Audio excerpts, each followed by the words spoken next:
Alright, everybody, welcome to another week of Game Wisdom Live for the week of February 25th, 2018.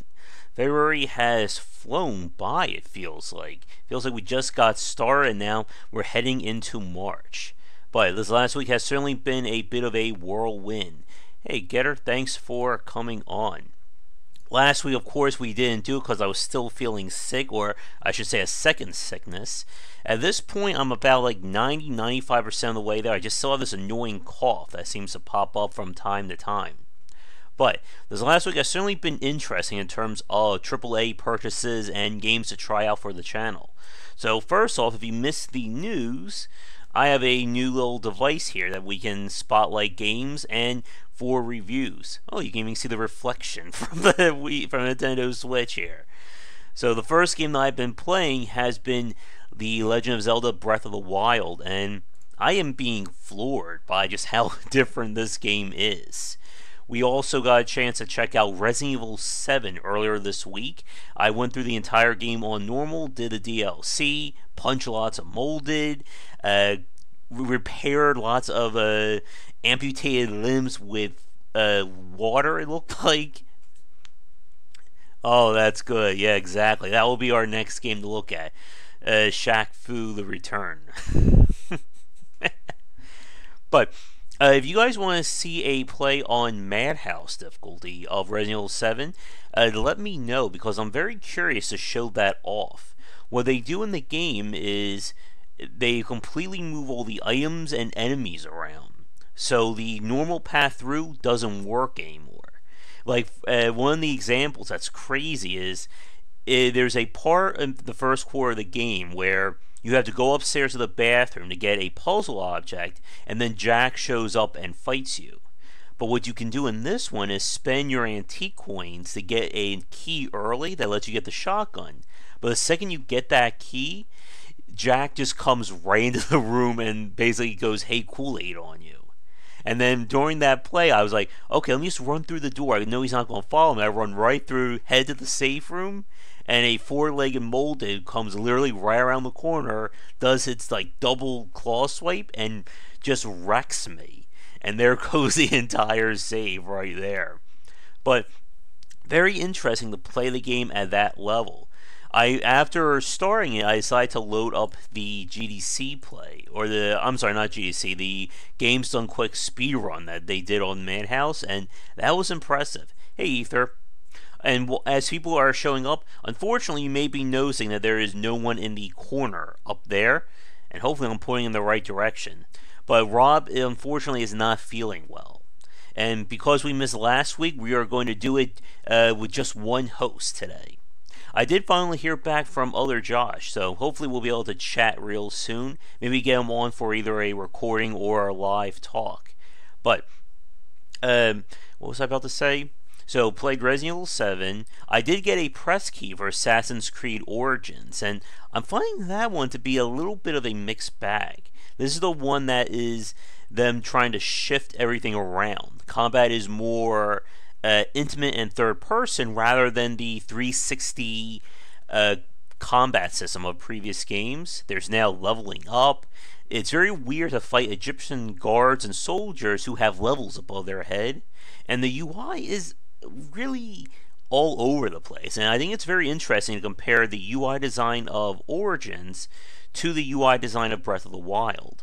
Breath of the Wild is a very minimalistic one. It can even get even more so when you turn off the minimap, while Origins just hits you with everything right from the get-go, to the point that I think it becomes a little bit overwhelming. It's a similar problem that I had with Horizon Zero Dawn. Alright, that sounds cool. What was I about to say? And Josh was telling me that for his play of Horizon Zero Dawn, he turned off all the UI elements. And that's very interesting to try and play these games when you don't have a quest marker or indicators that let you know where enemies are. And I'm not sure, for those of you watching this, have you played these open world games? Do you play them with the UI on, or do you try and turn everything off?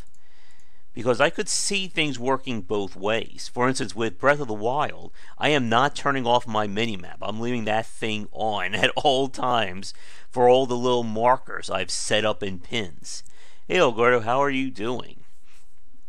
Let's see, anything else in the AAA side? I think that's about it. I'm going to try and play some more Origins maybe later tonight. Unfortunately, I don't have a capture card. That's going to probably be the next big purchase for the Switch, because I would love to be able to stream and show games through it, and it also allows me to do it with older consoles as well. I would love to be able to have that option, although I know it could be very tricky to try and show off like SNES, PlayStation 2 era games, stuff like that. I also need to get around to recording my little Patreon exclusive video, kind of a behind the wisdom. Hmm. Yeah, I would agree with that about Arkin. Uh, it, it's one of those very tricky things. I mean, hell, we could probably just have me rant about UI design for the next 40 minutes to an hour. The problem with UI is that it's one of those things that you want to give the player all the information they need, but at the same time, they still need to be able to process what's going on screen.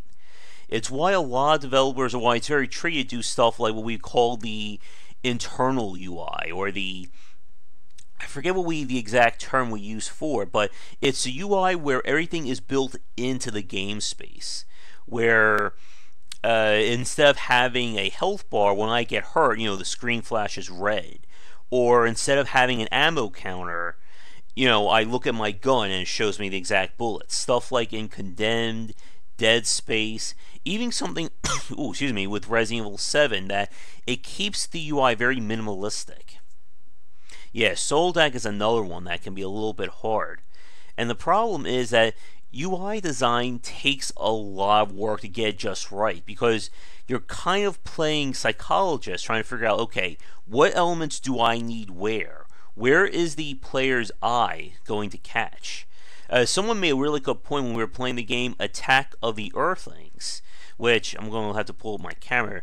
Like, what they do is, right in the corner here, completely separate from everything else, you have the amount of DNA or organic meat you have for constructing units. But it's just literally right here. There's no other UI elements. It's just floating in the ether. But then you have all the other UI stuff right along here. So it would have been better just to move that over here and just have all the UI right in this little block right there. Because you don't want the player to be, looking around all over the screen to figure out what's going on. Yeah, and that's one of the tricky parts about that kind of UI design. Because if you put too much stuff down here, then you're just overwhelming that part of the screen. And there's also little tricks we've talked about before, such as having a frame or a border for the UI, as opposed to, again, these separate elements.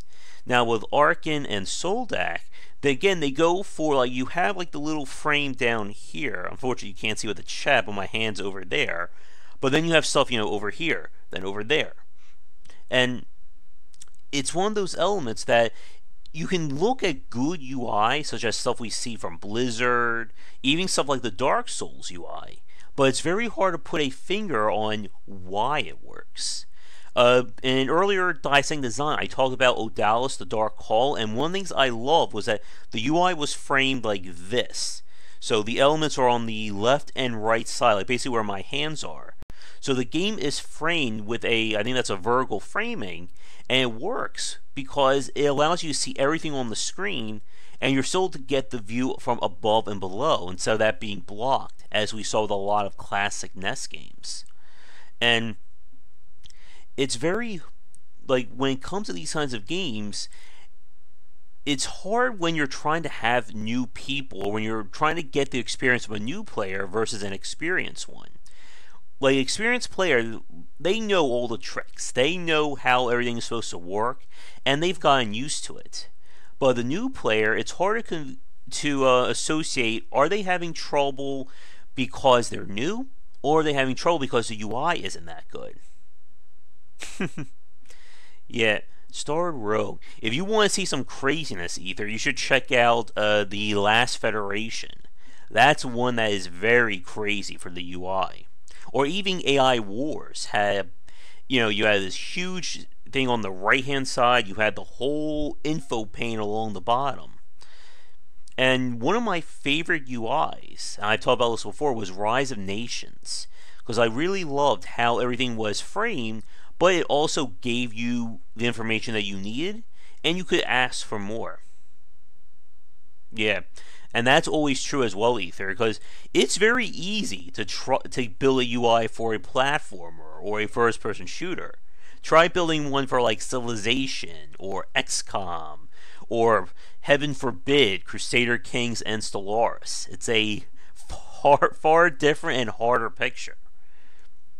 And that's one of the things that's very tricky, because when we talk about action-based games, you don't need a lot, but you still need to be able to give the player exactly what they need at any given time.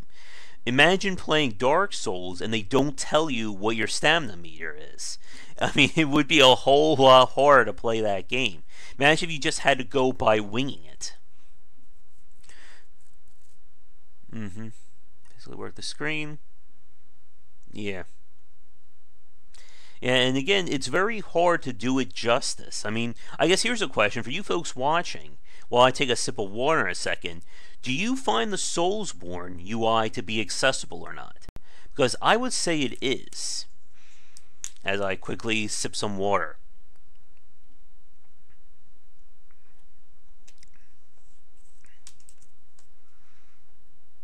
Yeah, like the more information you show, it's great, but then there's even additional layers of UI we can discuss as well when you start talking about inventory screens.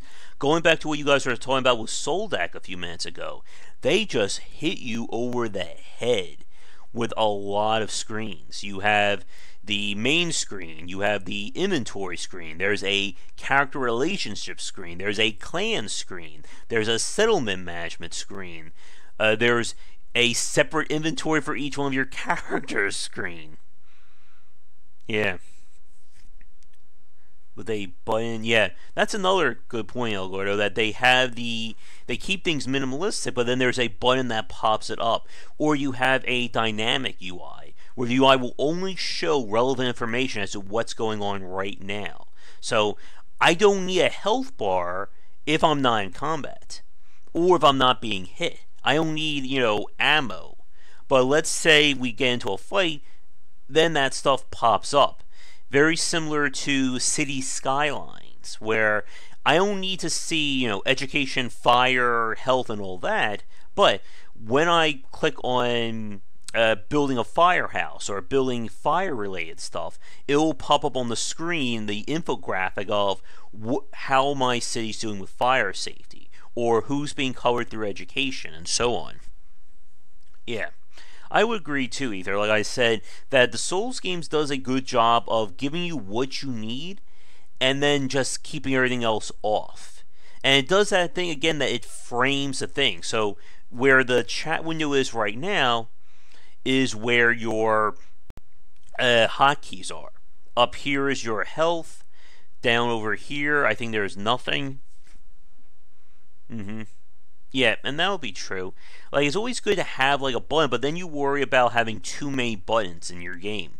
Like, for those of you watching this who've played Breath of the Wild, I gotta ask, do you find that game to be a little bit button-heavy? Because with this bad boy here, every button on this thing is being used for Breath of the Wild. And I'm getting, like, finger-tied while playing it a few times, just trying to remember, okay, what's the throw button? What button do I need while I'm trying to survive during combat? And I gotta say, one thing that they do that is a little bit annoying, the roll button for combat is tied to the X, which is the button that's on the top. But I'm used to playing Dark Souls, where the roll is, I think it's A or B, or Y or B, or something like that. It's one of the left or right buttons. So my brain is being miswired there. Yeah. Now, the idea of having a modded UI is certainly a valuable option, but as we've said before, one of the big problems with it is you can't basically assume that your fans are going to fix your UI. It's why button remapping is such a useful and major feature for accessibility. Speaking of which, we did do the podcast with Ian Hamilton this past week about accessibility in video games, and we're going to be doing one this Tuesday around 7:30 p.m. with a Luke, who's currently the project lead of Burden of Command. I'll be making a separate video about it tomorrow as well, and I'm going to be trying to keep the announcement videos to a single topic, because I think a lot of people missed the spreadsheet announcement for the Saturday Night Grab Bag last week. Yeah, exactly. The UI has to be stable to begin with for people to grow. So we've said before that if your foundation isn't steady, then it doesn't matter how great your game is or anything like that. Going back to Getter's comment from a few minutes ago, so many indies miss this era in the industry. Could well be the root of all the fundamentals. Yeah. A lot of the shaky and very hard to follow UIs certainly comes from the independent scene. And we've talked about it before. In the AAA side, these games are refined and polished and play tested to the point that they're made as accessible as possible. In some cases, it could even be argued too accessible with how handholdy they can get. But if you're going to try and sell someone new on a game, it's better to make it handholdy versus just dropping them into the middle of nowhere and say, figure it out.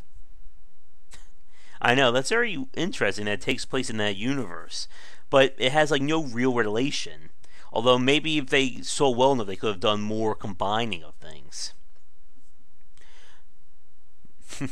Yeah, it's always interesting when we get those connections. I'm trying to think of some other games that do it well, but none are coming immediately to mind. Oop, there goes my phone ringing in the other room. I will close the door right now. There we go. Man, and you can also see that kind of, in a loose sense, that kind of connection from a marketing standpoint with Blizzard, and how all their games give you rewards for other titles. We talked about how if you play Heroes of the Storm, you get rewards for Overwatch. If you play Overwatch, you may get rewards for Diablo, and then the collector's editions, and so on.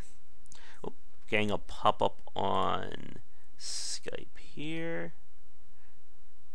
1 second.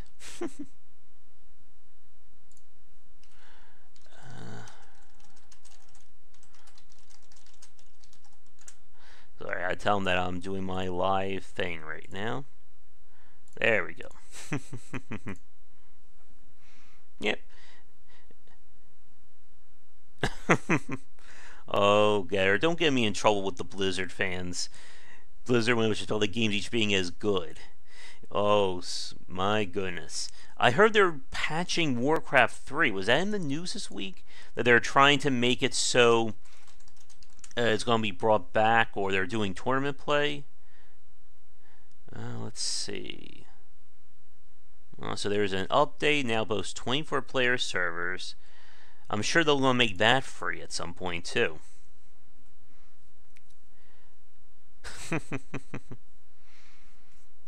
And getting back to UI design, then we'll move on to another topic.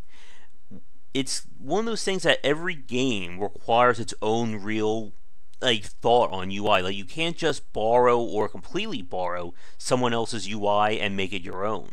I think that's one thing that we kind of see from a lot of independent developers, that they'll see popular UI or they'll see a popular standardization and they'll just copy it wholesale.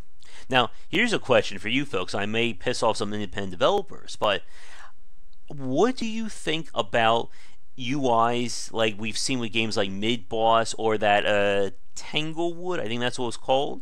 Like, those UIs definitely go back to some like the old school RPGs, but for me, I just found them to be too cumbersome to really get into. We've talked about before with that issue of dead time.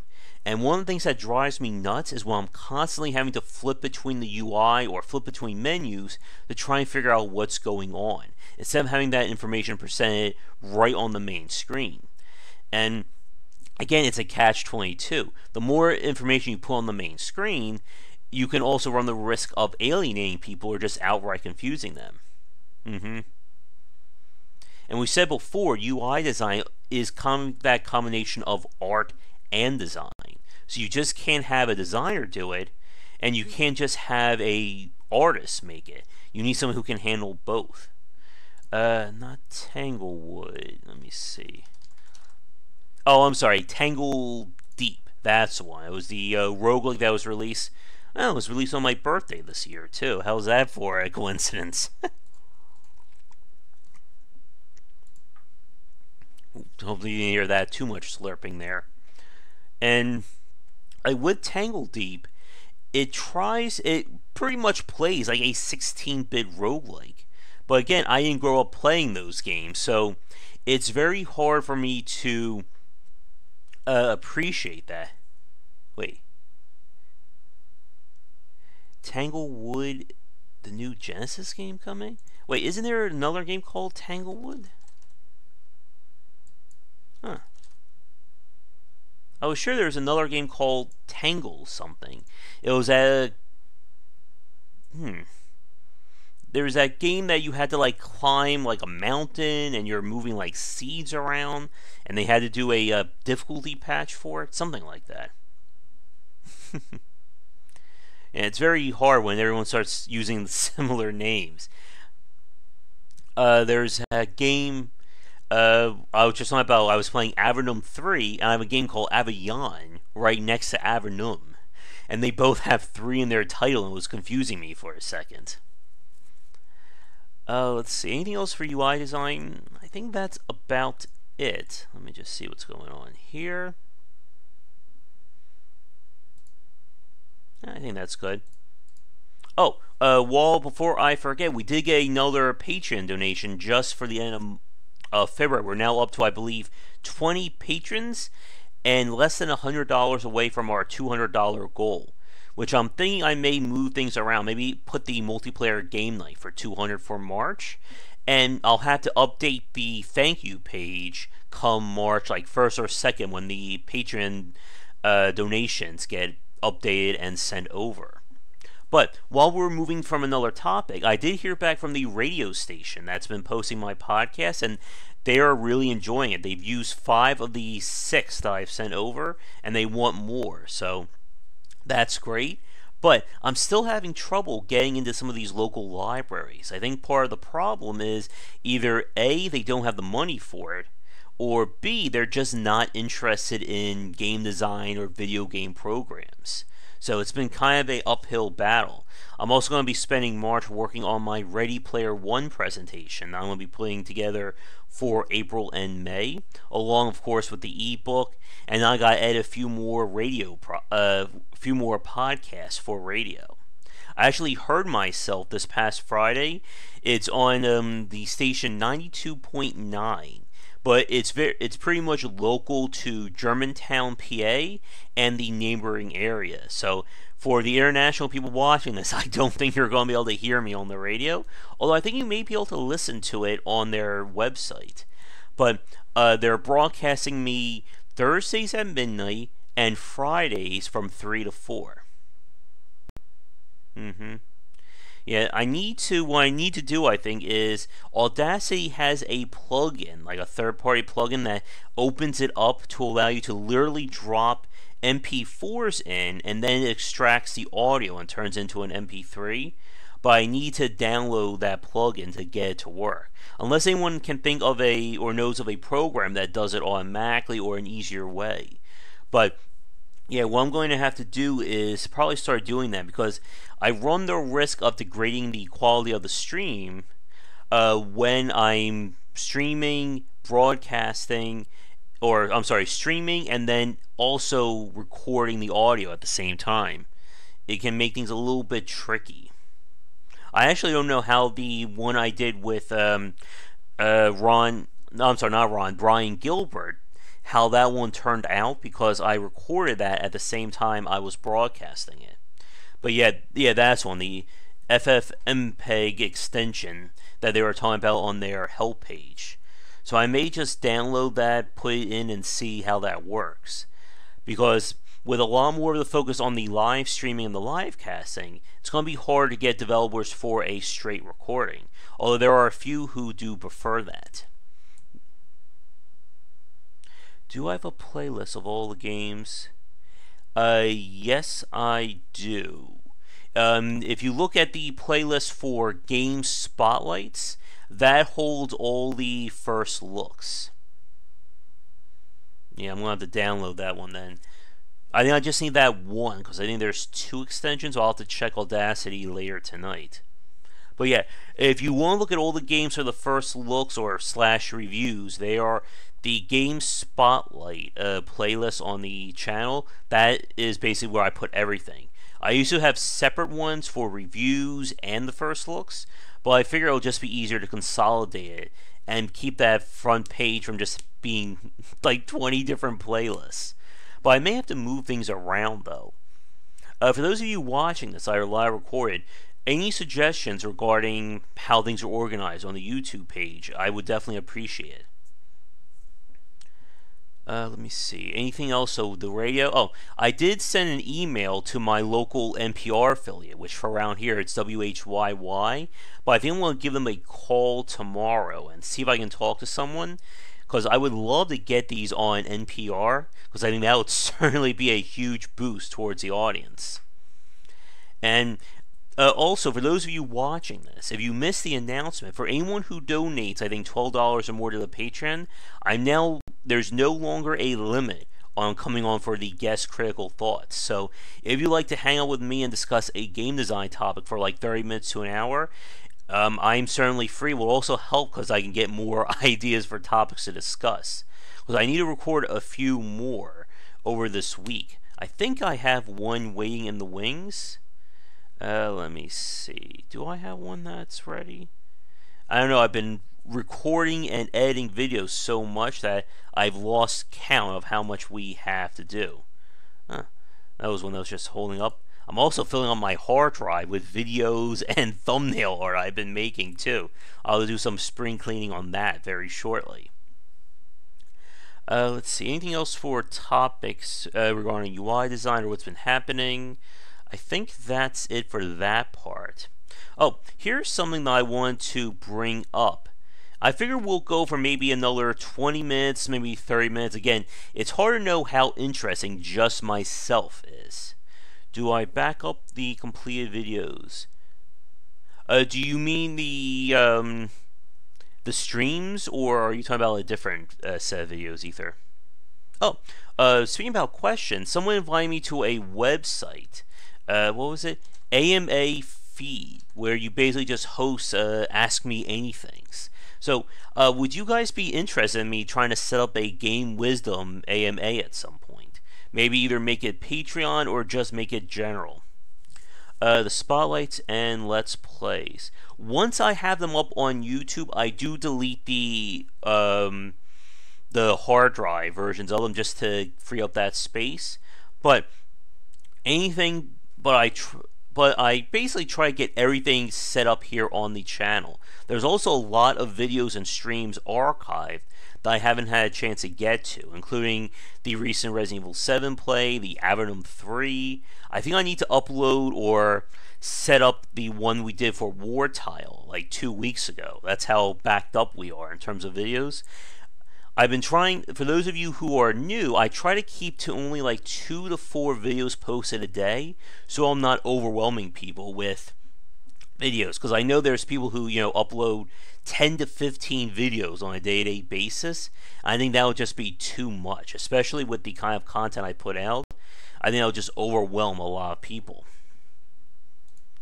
Now, here is a news piece I found very interesting that I want to get your thoughts on, and I wish Rob was here because I would love to get his as well.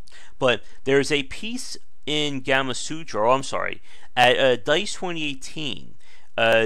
One of the people from Cuphead, the executive producer, gave a talk about designing the game, and they talked about basically making this game as cheaply as possible. And then after getting picked up by Microsoft, they went all in. And if you haven't heard this, they actually took a second mortgage out on their home to finish financing Cuphead. And a lot of independent developers looked at that with very raised eyebrows, going, that's one thing you don't do. And we've talked about this before with that challenge of knowing how far to go in with a game idea. And it's a topic that I wish we had a few more independent developers in chat, because I would love to get their thoughts on this. But I'm sure you guys can also talk about it as well. But as we've said before, one of the risks of game development, especially for new and independent developers, is that, what we talk about, the fast burn syndrome, or YOLOing it, where you're going to bet everything you own to get your dream game. And with something like Cuphead, it really could have turned out very differently. And I know a lot of websites and streamers and people have been talking about, the success of Cuphead. But it could very well have been the opposite. And we could be hearing stories about, we're homeless now because we bet everything on making this one game.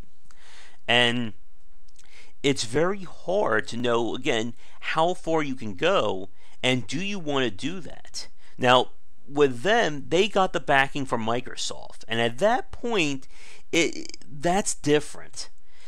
Like, when you're working in the ether for 2 to 3 years, you can't be exactly betting everything you own on a game. But at some point, though, if you hit that magic, marketing, or that magic point of awareness, it becomes a different matter. And I know we brought this up before, and just to bring it back up here, I don't think I played that game either. Tangle. Oh no! Now everybody's going to get me crazy. What was it? Tangle. It brings up Disney's Tangled on Steam. That doesn't help me. The challenge of discoverability, right? But while I'm trying to do 3 things at once here, the problem is, at some point, are you really not an independent developer anymore? It may not even be Tangle. It's not Sprogglewood.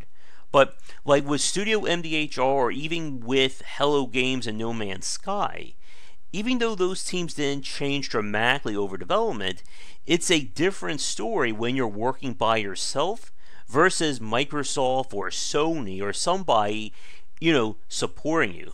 Maybe Tumble. Let's see. There it is.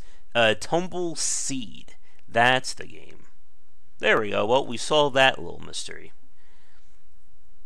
But getting back to the topic, with something like Cuphead, like that game, as we've heard, it was delayed multiple times. And a lot of that was, once again, them adding in additional content with the backing and support of Microsoft.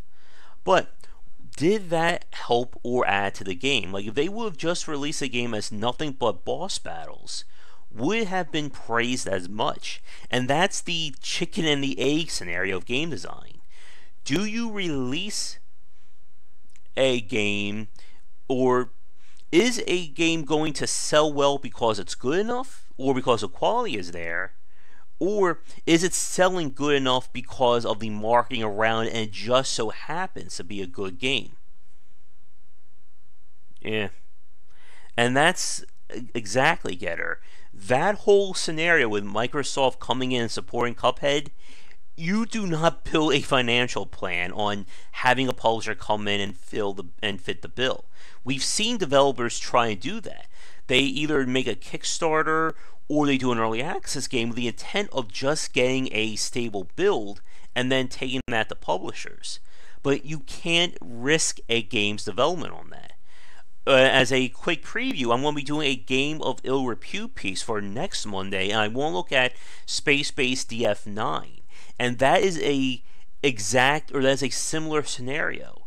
Double Fine was hedging their bet on people supporting the game through early access to pay for development. But they didn't have a plan if people weren't buying it. And you cannot build a game's development on hearsay and let's hope. Because what happens when that doesn't happen? You're left with a game that it's too buggy or unpolished to get people to buy it, and there's not enough good marketing around it to get a publisher to support it. I mentioned that game, oh crap, Artisans, there we go, that I talked to the developer about, and they were so gun ho of getting a release, but it just didn't work. And they were trying to get a publisher to give them the money they needed to finish it, and it never happened. And now they're left with, a black mark on their studio and an unfinished game on Steam. It's what we're also seeing with what's happening with We Happy Few, that despite getting the backing of Gearbox, the game was actually taken off of Steam because they didn't want to sell it in that state, and the game was pushed back to April. And a lot of that stuff is pulling up a lot of red flags for people who have been keeping an eye on it. I mean, if the game was doing well and people were liking it, there's no reason to take it off of Steam. But getting back to Cuphead, again, it could have turned out so many different ways. And we've said this before, but the game industry is obsessed with hits. Again, when you see a big name game get released, you know every YouTuber, every streamer, every website's going to cover it. I keep making this joke, but I love it when I see like Polygon or IGN talk about a game like Darkest Dungeon or Slay the Spire and going, I can't believe this game exists, and we've all been playing it for the last 6 to 12 months. Exactly, Elgardo. The remake reboot of System Shock ran into that problem, that they got the success from Kickstarter, and now they just went overboard in terms of development. And that's a very interesting case because it's different from Cuphead. Cuphead, they originally had a game plan which was then, blown up after the support of Microsoft. With the System Shock reboot, it's a case of them getting that money and then going, well, we got all this extra money, let's go big and redesign the game. And now they're trying to get the publisher as the Hail Mary. And you gotta be really care about those angel investors. I mean, I would love for someone to come in and say, hey Josh, I like Game Wisdom, here's $20,000, do with it what you want. But I can't be betting my future on someone showing up one day with a big stack of cash. Yeah, and again, it's very hard when you start getting all that money to come in. It's as you said, Garrett, a few minutes ago, regarding about being able to speak about the path of game development. For many independent developers, they're not getting a huge influx of cash all of a sudden, or they're not having Microsoft or Sony or Nintendo sending them an email saying, hey, would you like to be published by us? For them, what they start with, that's their top, and then it just starts to dwindle and dwindle from there. And then the only way you're going to get money is to either hopefully get lucky on early access, do a part-time or full-time job on top of it, or just really scrimp and scavenge for money and resources you need. I covered the Game Defense Task Force. If you missed the podcast this week, it's a 3-person development team trying to make a game they want, and they've been trying to do a Kickstarter for it, and it is not doing well. And I'm going to pull it up right now. Yeah, they have 9 days to go, and they've only raised $2,686 of their $14,000 goal. And they're just not, it does not look like it's going to work for them. Exactly, Getter. And that goes back to that whole hit-driven thing. For every game that gets into the public eye, your Five Nights at Freddy's, your Minecraft, Braid, and so on, there are dozens, if not hundreds more, of games that barely got mentioned. I mean, this last year, for instance, I gave Asura my #1 pick. Asura was #2. I loved that game. I felt it was a really well-designed title. But I did not see any major website or YouTuber mention that game at all. I heard plenty of people mention Call of Duty, Breath of the Wild, Mario Odyssey, of course Five Nights at Freddy's, but you don't hear about all those other games. And we said it before, but it seems like in this industry you are either a nobody, you are partially successful, but you're not known, or you are, super mega famous that, you release a game announcement and every website covers it. Like, to give you an example, like Red Hook Games, I still hold them to the top or the poster child of the whole, crowdfunding success. They did Kickstarter, they did early access, and now their game is not only fully released, but it's available on the Switch, it's on PS4, and they even have an Xbox One version coming. But here's a question for you. Is Red Hook at this point still an independent developer? Like, they haven't changed in terms of their studio from, the beginning to the end, but they are in a huge position change compared to other independent developers. And that's true as well, Getter. Kingmakers don't necessarily have kingdoms, because again, you're only as famous as your last success. I mentioned Dungeons of Dreadmore and Clockwork Empires before, but Gaslamp Games went from being one of the most popular independent developers to, being outright hated by their community or hated by a lot of people due to the failure of Clockwork Empires. And that's one of those things. Like, Blizzard has arguably, with exception to Diablo 3, hasn't had that horrible game. But, what happens if they release a game that just outright flops and there's no way to bring it back? Blizzard definitely has enough, I think, goodwill points. Same goes for Valve. But just because you have a big name game, we've said this before, but the question becomes, what do you do next? And a lot of studios and developers have that struggle. Because what happens after your dream game? What do you do after you've, made that magnum opus that has brought, hundreds of thousands or even millions of dollars to your company and studio?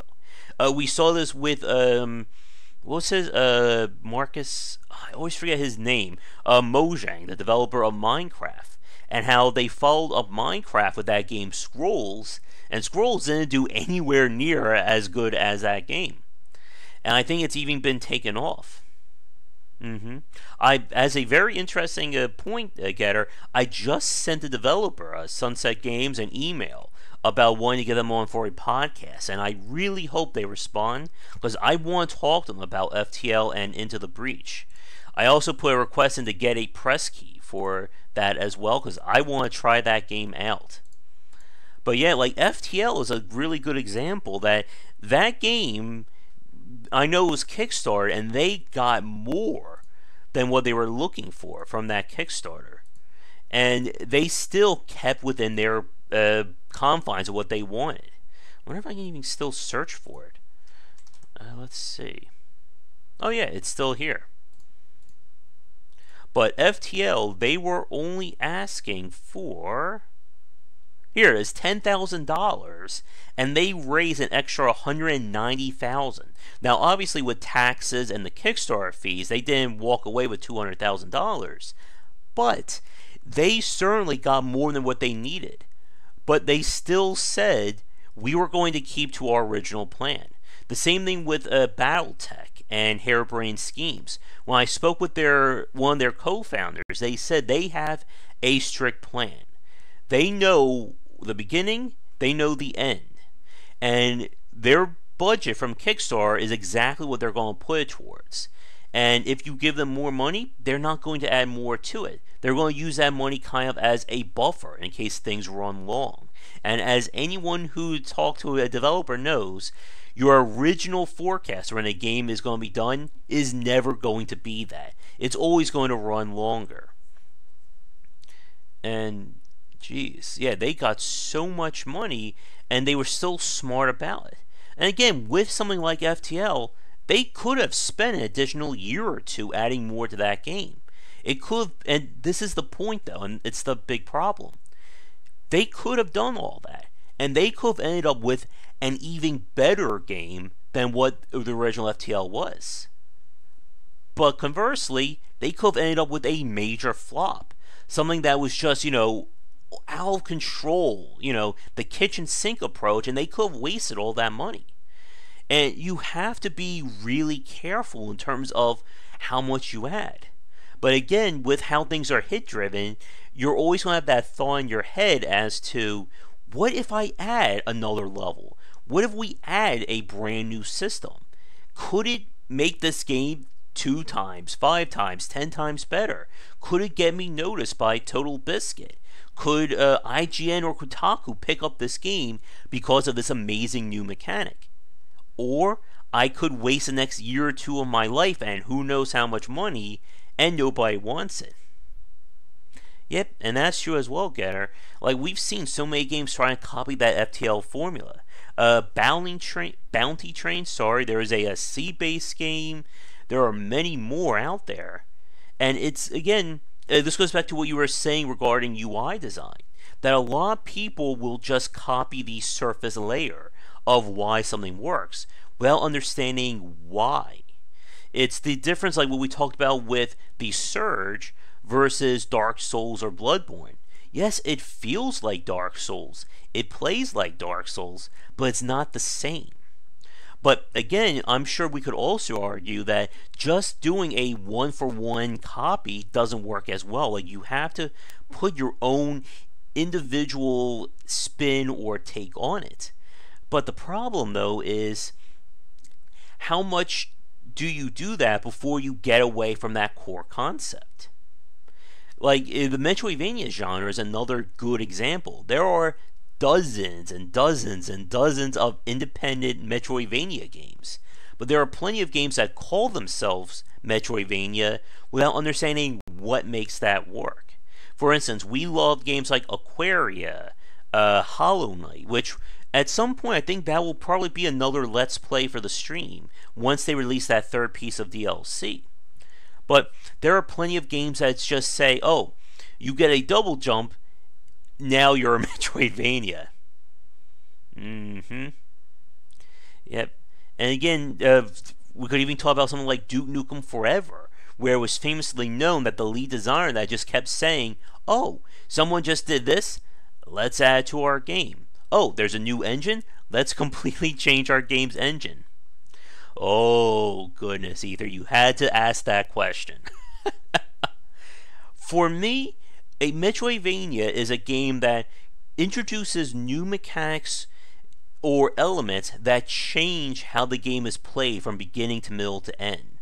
It's the difference between just saying you have a fire key that opens up fire doors versus you now have the ability to create fireballs and, launch yourself with them. Like, Hollow Knight is a great example. You start Hollow Knight with a just move, attack, and jump. But by the end of the game, you're shooting the energy balls, you're doing that super dash, you're doing double jumps, wall jumps, the whole shebang. Can a Metroidvania be 3D? I would say yes. Frankenstein up Metroidvania ROM hack. Oh, I'm glad you brought those games, Algordo. I played Shadow Man. I would love to. I actually own it on the Steam, but I have to see if I can get it to work with the gamepad. Soul Reaver being another one. Those would certainly be examples. The problem, I think, for a lot of the 3D ones, like Tomb Raider and the AAA side, is that they tend to make things very... what's the word I'm looking for? Very sterile in terms of their Metroidvania. Like with Tomb Raider, the upgrade system is just basically, here's a door you can't get into, go over there, get the upgrade, and now every one of those doors you can now open. Like the whole arrow system. Yeah, Arkham Asylum would be another one that it has those elements to it, but you're so powerful at the start that's very hard. Here's a question. Would you consider Breath of the Wild to have Metroidvania elements? I don't think I would, because you're given so much at the start and you're not really changing. You're growing more powerful, but you're not changing how you play. Like the Far Cry open world games or Assassin's Creed would be another example. You are growing in power from beginning to middle to end, but I am not changing how I'm playing the Assassin's Creed games. I'm getting more options, but it's not like I'm given a new power. Now that's the very interesting thing about the like Metroidvania. That's a very interesting point. Can games have elements of Metroidvanias but not be? I would say definitely. I think that's what a lot of the AAA games have done. Like, I don't know if I would call Batman a true Metroidvania. Again, your movement and your transversal options are so powerful right from the get-go. So instead, exactly, Algodo, they use them as keys. So you get the grapple hook, and then you can open up those doors, or you can move to those points. But it's not largely changing. But again, they do. It's confusing because they adopt a lot of those mechanics and subsystems into combat. So now I can do the quick apply of the explosive gel and blow up enemies. Or I can do that multi-grapple hook and pull 3 guys and stun them. And exactly, Getter, they do a lot of games borrow roguelike elements. I mean, the Soulsborne series is basically a borrowed elements of roguelikes with the death mechanic. And yet Prey, I would say Prey also works like that. But again, Prey is also confusing because those abilities you unlock do change how you play. For instance, like by the end of my Prey, when I was just doing the human upgrades, I was, stunning enemies left and right. I was just jumping all over the place, smacking them with my wrench and just getting through it. But then when I play through with the mimics or the Typhon upgrades, you have a completely different set of upgrades. And it's very hard to do Metroidvania, I think, in that third person, unless you're doing those major upgrades like double jump, dashes, stuff like that. Yet immersive sims would be another. That would be another one where they're really pushing things. Like Subnautica would be a really good example. In Subnautica, the upgrades and the tools you get radically change what you can do and what you can't. Like you saw, for those of you who watch my play of it or the guide, once you get your sea moth and even the cyclops, everything changes for you. But what you're doing at the basic level is not. You're still having to collect the items. You're still going to have to make sure you're fed and rested and you have water in you. But what they do is they just escalate things along.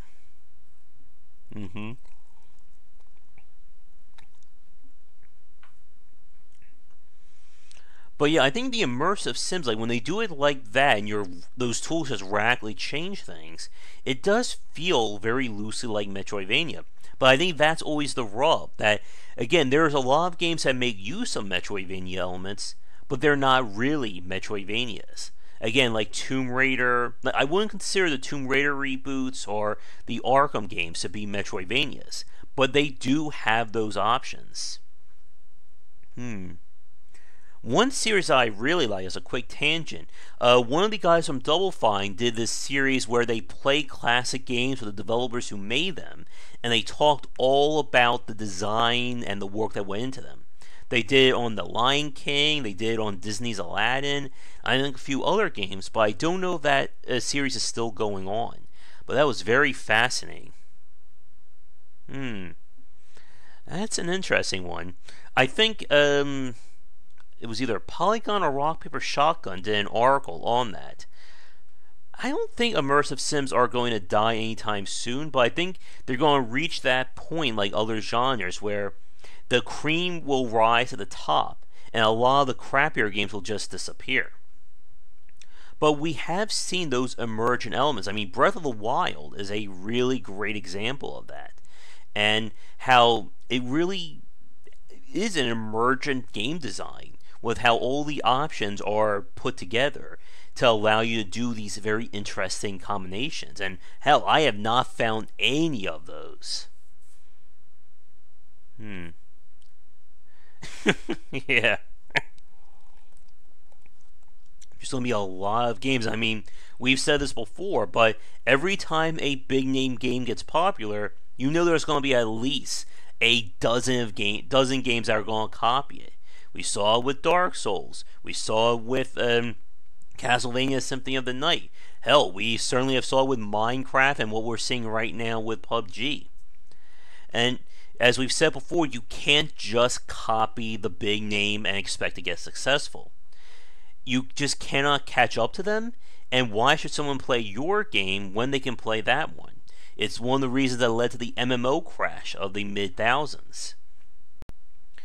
But again, I guess tying this back to what we said earlier with UI design, if all you understand is that people like something and you don't dig into why, you're just going to end up with something that feels very sterile or just doesn't work. I should really play Dishonored. I actually have them both. I just haven't had the chance to play them. Yeah, that could be true, Getter. But independent developers discovering, I don't know, something like Kickle Cubicle or Snake Rattle and Roll, and then trying to make that something brand new. Although I would love to see a brand new Kickle Cubicle game. Oh man, that takes me back. Although that may be too old for some people watching this right now. Let me see. Anything else? Well, what's our time? Oh, we're almost at the hour, and we're still going. Here's a topic that I wanted to talk about previously, which unfortunately I get a chance to. Metroid Prime. Oh, that's a good one. Is Metroid Prime considered a Metroidvania? That's actually tough. You are getting those upgrades, but the game is still very linear in its approach. I want to say yes, it could be a Metroidvania, because once you start getting upgrades like but then on the same breath though, when you get those upgrades like the hook shot and the gravity jump, you're still limited to the areas that can actually make use of them. But you are changing what you're doing from beginning to middle to end. So, oh my goodness, that's one that I could see it go either way. Like something like what we just played on the grab bag last night, Environmental Station Alpha. I mean, I think that would certainly be a case of a Metroidvania, because you are getting those new powers, and then they are changing what you do going forward. Yeah, and that's another point. A lot of people associate Metroidvania with platformers. But could we see a first-person shooter that does that? I mean, the problem, though, is that the mechanic of a first-person shooter is obviously shooting. So how do you really change the core gameplay loop of an FPS? I mean, if you add in, jumping and stuff like that, it's not necessarily changing, again, the core gameplay. Not in the same way as something like in Hollow Knight, or Aquaria, or, of course, Castlevania Symphony of the Night. How linear? Yeah, that's another big problem. Because the issue is that a lot of the Metroidvanias, they're set up with a quasi-open-endedness, but they're not really. It's just organically built into levels that you can't go here because, the ledge is this high, and you haven't gone the double jump yet. So you're forced to go that way first. Like, there still has to be some level of linearity to it. I would say, in terms of being open, there should be enough areas open from the start that the player can start exploring. Like, it's not a case of strictly, you go here first, then you go here, here, and here, and that's the only path. Like, you can take other options. You can explore off the grid. But it's so tricky because so many games are built around Metroidvania elements but aren't necessarily Metroidvanias. And we talked about, in terms of more interesting shooters, like that Muller gunship from the Tower of Guns developer, and having more roguelike elements. But again, like, that's another really good point, that there are so many games that borrow roguelike elements but aren't roguelikes. Like, you could argue, I don't think we could say that Dark Souls or the Soulsborne series in general are pure roguelikes by the fact that we're in a linear, hard-coded level. Oh yeah, I still remember seeing those graph paper Shigeru Miyamoto did for, like, the original Mario. And yeah, spreadsheets for the 4X genre. but it's always tricky about that line between when you are part of this genre or if you're just borrowing elements from it. And how many elements do you borrow before you're just really that? There's no easy answer because every game is different in that regard. Let me see. Anything else to get to before? We're right at the hour. I wanted to talk about the discussion of fair use with games, but I think I would like to have at least a co-host for that one, because that is easily another topic. I think we've had certainly a lot to discuss right now. So I think with that, we'll probably wrap things up. I'm going to get back to work on the ebook idea. Now, once that's done, I need to actually start thinking about how do I publish it and all that. Yep, exactly, Getter. That the Souls games just borrow or they're homages to Kingsfield, and a lot of people don't even know it.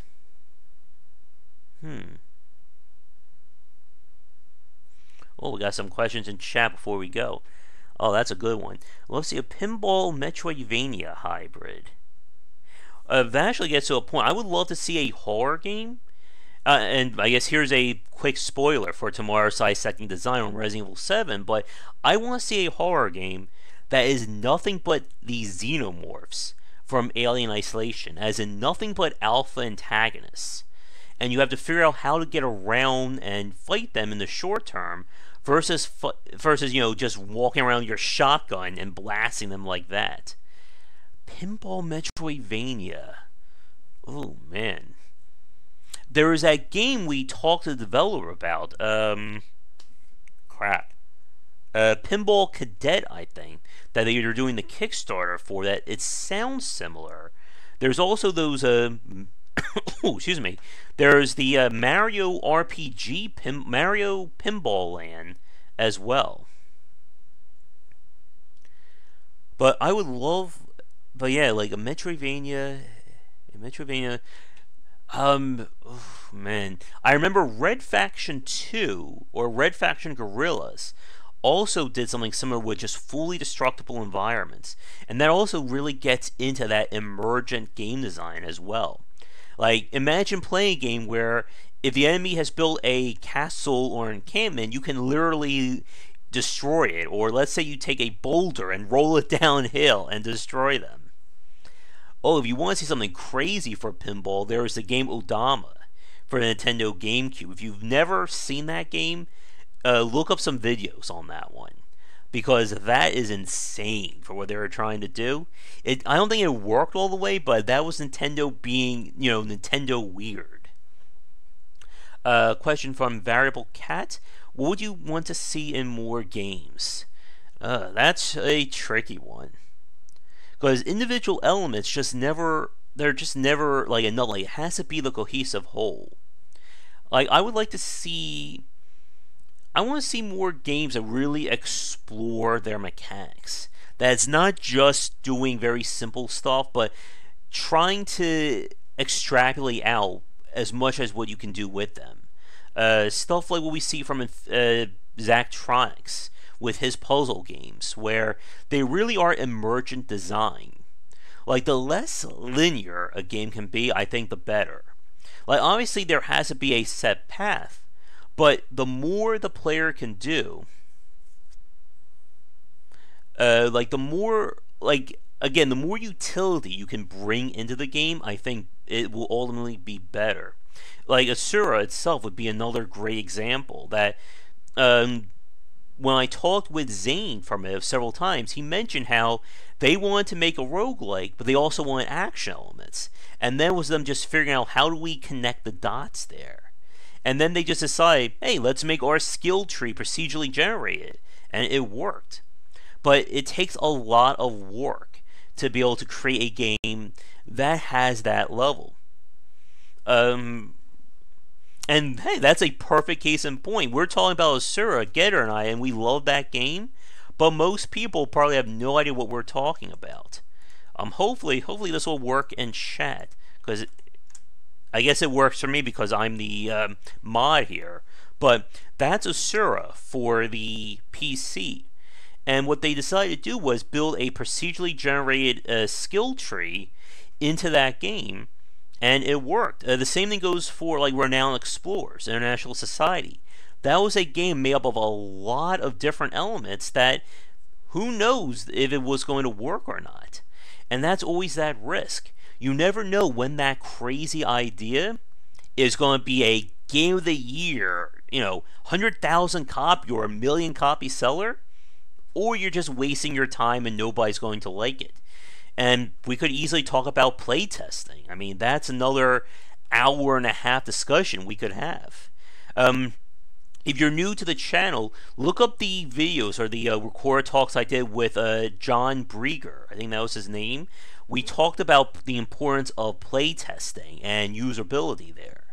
And he is an expert on that with what he does with board gaming and tabletop games. And there's a lot that goes into trying to figure out whether an idea has merit or not. And even then, I mean, goes back to what we were saying with Cuphead. You can do everything right. You can have an amazing game. You can do marketing for it. And it still doesn't work. I mean, we've seen that. We've seen amazing games that come and they go. And no one picked it up. And sadly, they just fade away. Yeah, Snake Pass was a really great game. And again, that was something that they worked completely differently on.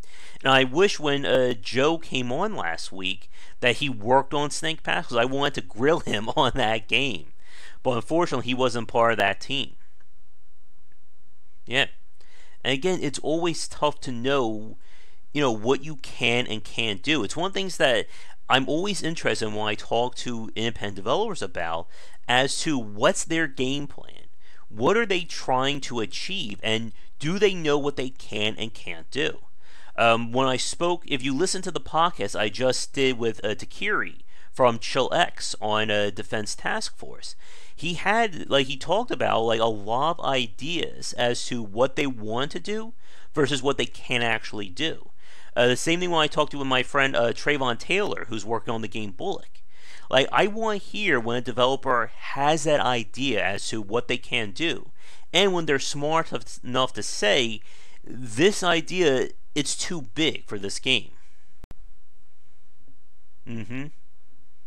Oh yeah, Hyper Light Drifter, again, that's another really great game, and we see, again, developers pushing things forward. Now, obviously, independent developers can't exactly push things graphically. We're not going to be seeing, I think, an independent developer make Breath of the Wild or Assassin's Creed Origin on $10,000. But they're certainly pushing things in terms of what you can and can't do with design.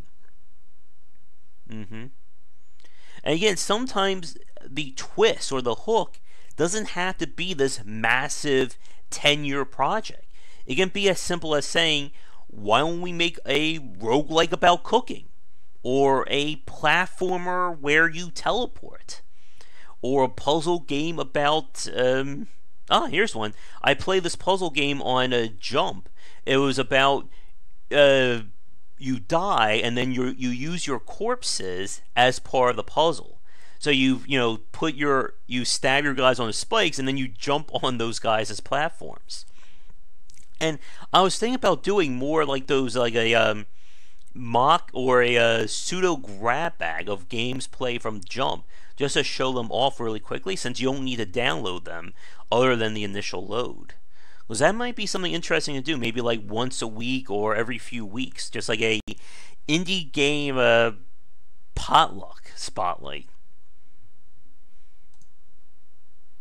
And sometimes, you have to be really careful. Here's something.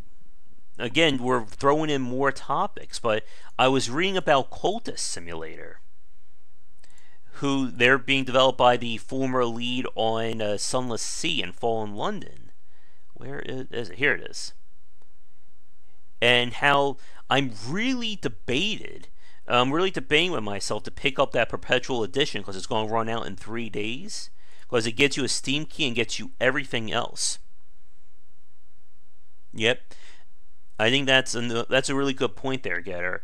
That the quicker you can get prototype, the quicker you can get something on the computer that you can actually start looking at and taking apart, the easier it's going to be to iterate and grow.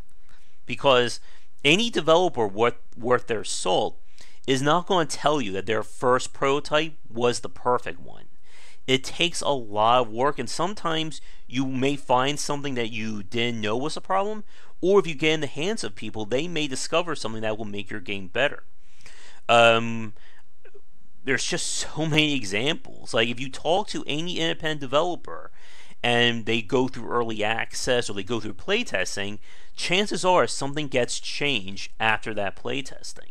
It could be something small or it could be something major. But the idea is that you by yourself or you with your team, you're never going to be able to completely dig everything. Exactly. That's a good analogy, Getter. Burn those dinners before you fix a feast. Like, as I was just saying, you're never going to be able to reasonably look at every part of your game while you're still building it. So the earlier you can get something for people to look at and get that feedback, the better. It goes back to Cuphead or even to Darkest Dungeon. That Red Hook and Studio MDHR, they didn't design those games in a vacuum. In a closed-off cave where nothing was going to happen, like nothing was, like they didn't get any feedback from the outside world. Instead, they got playtesting from people to say, hey, this is a great idea, or we like this, and that gave them the motivation to pursue it further. Because it doesn't make sense to work on an idea that everyone says, I hate it, don't do it. That is not how you want to design your game. But here's one of the final questions for this chat. For those of you watching this, would you consider Red Hook Games to still be an independent developer? I don't know if I would consider them an indie anymore. Because once your game is on PS4, Switch, and Xbox One, you're certainly not having the same problems. But again, they haven't had that massive growth that we saw what happened with Hello Games and with Cuphead, with getting that support. Oh, and here's a quick piece of news that things are getting ugly. If you haven't heard, the lawsuit between Stardock and Toys for Bob, Fred Ford and Paul Ritchie is getting a little bit ugly now. Stardock trying to make the claim that they weren't the original creators of Star Control. And now they're saying, independent, not indie. Yeah, that could work. Oh, goodness. Where's XP? We need to get him on, because that could give us another 40 minutes of conversation there. Yep.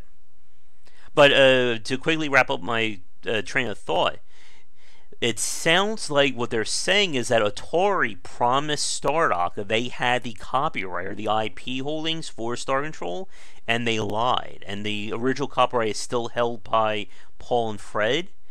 And it doesn't sound like things are going to get any better in the coming weeks. But I would love to have Paul and Fred back on for another cast. I just hope it doesn't take another 4 or 5 years to do that. Huh. Aww. Oh, I just got an email from one of the leads of Into the Breach, and they're too busy to do a podcast interview. Nuts. Well, I guess I'll have to bug them about that Into the Breach press key. Isn't it great when you get live updates like that, folks? Live knows. Right there.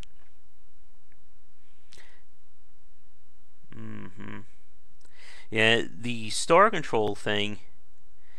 Yeah, it's, again, there's also the whole matter of no one lives forever and what's going on with that copyright. I have not done any research on that, but I've heard the stories about how troublesome it is to try and get that game to work.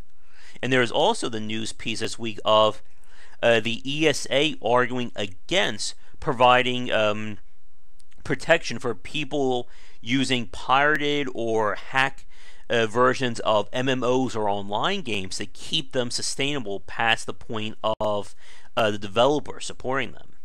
And that's gotten a lot of people annoyed, including yours truly, because I am certainly a huge proponent of backwards compatibility and game preservation. But let me see if I can find that news piece on Gamasutra quickly. Here it is. The ESA argued against a DMCA, or I think that's the Digital Media Copyright Act, exemption for abandoned games. I think that should just be a no-brainer. Like, if the game has been abandoned and there's no more money to be made, let people do it. Yeah. The ESA, I actually spoke with the is it the EFA? The Electronic Federation, when they were doing that argument against them regarding providing exemptions for older games or abandonware. And yeah, I am definitely in agreement of that. And I've said this before, and I'll say this again, even if it may cause some trouble, but I do EFF, thank you, Getter, that I do support piracy if there is no legal means of acquiring the game and supporting the developer at the same time. Like, if the only way I can buy or play a game is to get a copy off of Amazon or eBay for, 10 to 15 times the cost, and none of that money is going to go to the developer, then I say that's a fair point for piracy. Or if you cannot legally acquire the game in your respective country without, of course, spending an arm and a leg. Because I know there's also that big debate about currency exchange rates in different countries. Like, it's like several $100s to buy a game, like, I forget where, compared to maybe like $40 or $50 here. But that is a topic that is too big for me to talk about without having someone on to talk about or discuss. Let me see. The ESA said... that's the May...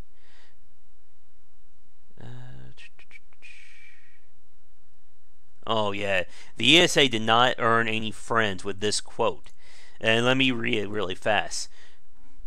Under the authority summarized above, public performance and display of copyrighted works to generate interest fee revenue is a commercial use, even if undertaken by a non-profit museum. That's their reason for arguing against it, because the museum wants to, or the maid wants to, keep these games available, but they take in an entrance fee to support the museum itself. And I think that is just splitting hairs. That's just a very crappy response towards it. Let's see. Anything else going on here? Yeah, and as you just said, Variable Cat, yeah, game preservation is very important. It's the only way we're going to learn and be able to view these older games. It's what Getter was saying earlier in the stream about how I know about how a lot of people aren't able to play these old games, so they're not learning those lessons. I mean, for people like us who've played, original Marios, wow, my brain is failing me. It's overloaded with so many classic games. There is a museum that does the history of gaming variable. It's called The Maid. Let me see if I can get it. I think I may have spoken to the creator of that. Yes, I think I did. Here it is. I spoke to him, I think, when it just started. But again, that's just one museum. And it's going to take more than that. And it's going to take, I think, third-party people to be able to keep things going. There's that group I spoke to last year, the year before, I think it was in Europe, about doing more for game preservation, whose name escapes me as well. And again, like, we see, like, here's a great coincidence. They're doing more of those Mega Man collections on Nintendo Switch. But again, you can't rely on someone just keep remaking collections for every new console.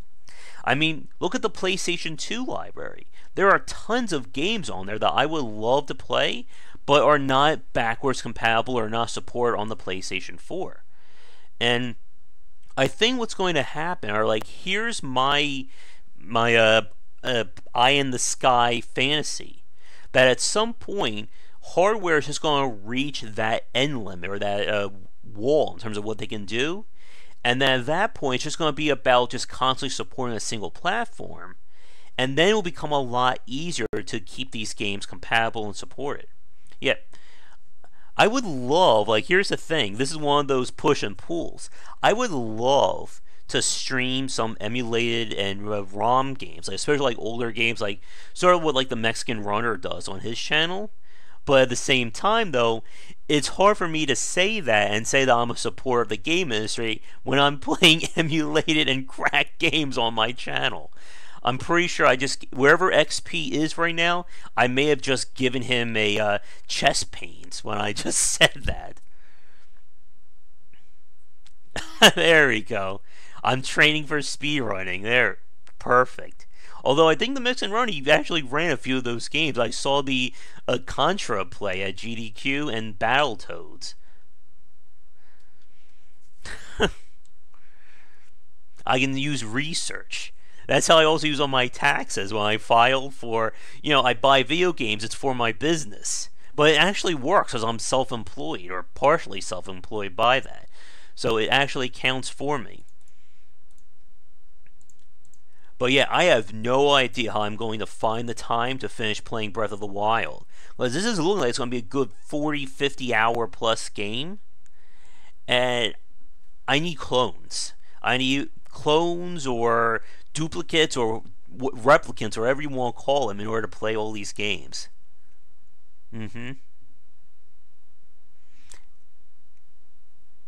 Oh, I summoned XP by saying that about playing Ramen Emulator. Hey XP, how you doing? I use my powers to summon. Why can't I use my powers to summon like money or stuff like that?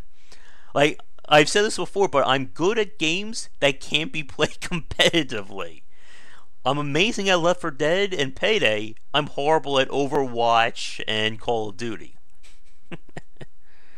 I have very fickle superpowers, folks. I'm the worst superhero on the planet. But yeah, I did, for a time, I did have, I think it was MAME, Mami, or the NES emulator installed. This was like 10, 15 years ago. I remember just spending a summer playing all those old games. It's how I managed to beat Friday the 13th, the infamous one.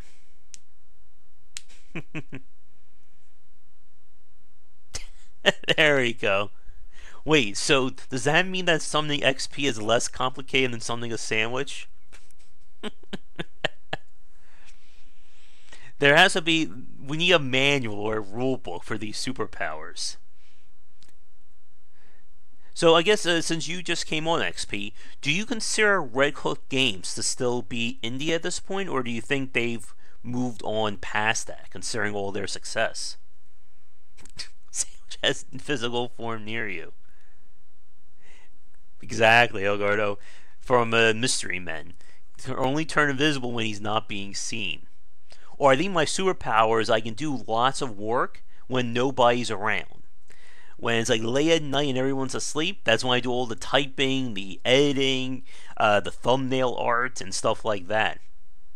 Incidentally, I had to repeat the same thumbnail art for the game Helmet 3 times because I kept misspelling it. I kept thinking it was, I added an extra L, then I added an extra T. I'm like, okay, you know what, this is the last time, and then I don't care if it's misspelled. But then I end up eventually doing it just because I have that little bit of OCD that I can't look at the thumbnails on my channel and just see like basic game footage. Like every time I play something, I go, I'm not going to make thumbnail art anymore for it. And then I see it next to all my other ones, I'm like, I'm going to have to do it. I have to make that. So I just do it all in like massive lumps on Photoshop. Did I misspell it a third time? Please tell me I didn't. Helmet. I did update it late last night. If you have, so I'm hoping third time's the charm. But yeah, that got on my nerves when I'm all done. I'm like, wait a minute, why is that different? Damn it! I gotta do it again. And that's another good thing about marketing your game. You gotta be really careful when you spell your have like those really weird spellings. Like remember that time where everyone was just putting numbers into their title? Like didn't they do that with Turok or Thief? They put like the 3 in Thief or something like that. Because that makes it very hard to find your game on Steam. Oh no, not Thief. There's another game that did that they put like the numbers in the title, or they spell the word differently, stuff like that. Actually, while I'm looking at Steam right now, is Space Tyrant out? I heard Space Tyrant is they're actually going to be out in 2 days, so maybe we could do a stream of that to show that one off. Thief 4, thank you. The symbol for the game formerly known as a game, exactly. What the hell did I just bring up? Okay, this is another one of those weird things I need to mention. I typed in Space Tyrant, and the second game that popped up was a game called My Ex-Boyfriend the Space Tyrant. Developers, I don't think they will ever run out of names of crazy games. Did I hear about Dino Dini? Other than when we last spoke, no. Did anything new happen to him? And I told you guys on the Discord channel that someone sent me an email wanting me to check out the game Super Seducer, the only game endorsed by a pickup artist. I am very sure, like, I could maybe get around that house party game, but if I ever load up a game called Super Seducer, I'm pretty sure I will lose about 50 people on my Steam friends list.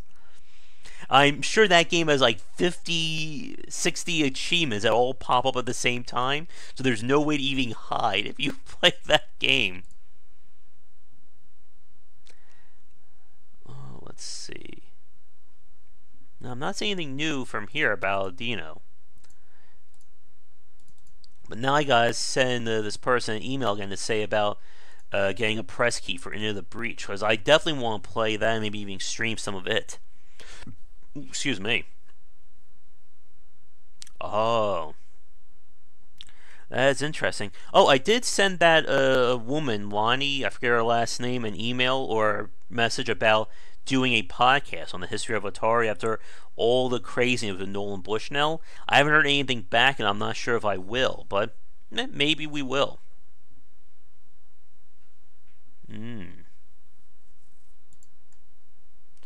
It's very tricky. The social media is one of those swords you can live by and you can die by as well.